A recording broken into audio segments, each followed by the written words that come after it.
สวัสดีครับทุกคนผมบัณฑิตอึ้งรังสีวันนี้มีเรื่องที่อยากจะมาแชร์พอดีได้อ่านบทกวี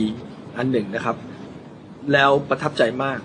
เลยอยากจะนำมาแบ่งปันให้ทุกคนบทกวีนี้ชื่อว่าจงทำดีต่อไปไม่ว่าอะไรจะเกิดขึ้นถ้าคุณทำดีแล้วมีคนกล่าวหาคุณว่าคุณทำเพื่อตัวเองจงทำดีต่อไปไม่ว่าอะไรจะเกิดขึ้นถ้าคุณสำเร็จแล้วได้เพื่อนปลอมและศัตรูจริงจงสำเร็จต่อไปไม่ว่าอะไรจะเกิดขึ้นหลายคนอาจไม่มีเหตุผลและเห็นแก่ตัวจงรักเขาต่อไปไม่ว่าอะไรจะเกิดขึ้นถ้าคุณเป็นคนคิดใหญ่มีจิตวิญญาณสูงแต่อาจถูกด่าทอโดยมนุษย์จิตเล็ก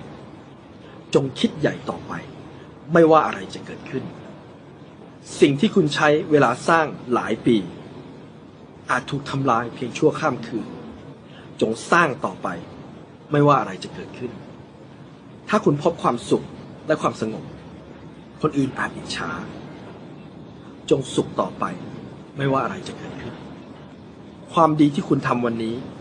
คนอื่นอาจลืมในวันพรุ่งนี้จงทำความดีต่อไปไม่ว่าอะไรจะเกิดขึ้นถ้าคุณให้สิ่งที่ดีที่สุดกับโลกใบนี้แต่เหมือนกับมันยังไม่เพียงพอจงให้สิ่งที่ดีที่สุดต่อไปไม่ว่าอะไรจะเกิดขึ้น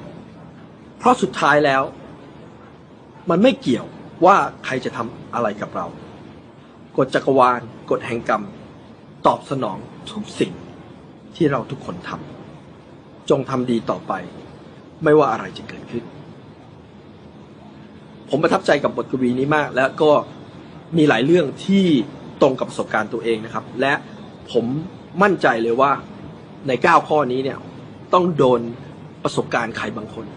ที่เอามาแบ่งปันเพราะว่าอยากจะให้เป็นกำลังใจกับทุกคนนะครับตัวเมฆอ่านบทกวีอันนี้เนี่ยบางครั้งตอนที่เรารู้สึกผิดหวังกับบางคนนิดหน่อยนะครับว่าทำไมถึงทำกับเราแบบนี้แต่มันเปลี่ยนโฟกัสเราบทกวีนี้เปลี่ยนโฟกัสผมบอกว่าใช่แล้วเราจะมีคนอย่างเงี้ยอยู่ในโลกแต่เราจะต้องมุ่งมั่นทำสิ่งที่เราคิดว่าถูกต้องคิดว่าใช่คิดว่าเป็นความดีอยากจะให้กำลังใจกับทุกคนนะครับจงทำดีต่อไปไม่ว่าอะไรจะเกิดขึ้นสวัสดีครับ